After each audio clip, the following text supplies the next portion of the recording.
এই যে গজারি বন দেখতে পাচ্ছেন, আমরা বিশাল গহীন গজারি বনের ভিতরে ঢুকছি। এইখানে ডাকাতিয়া পাহাড় বলা হয়, এটাই ডাকাতিয়া পাহাড়, ভালুকা ময়মনসিংহ। আমরা এখন ঢুকছি,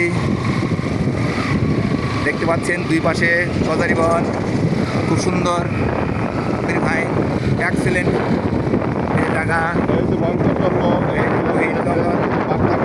বাঘ ভাল্লুক থাকে, বাচ্চারা ভয়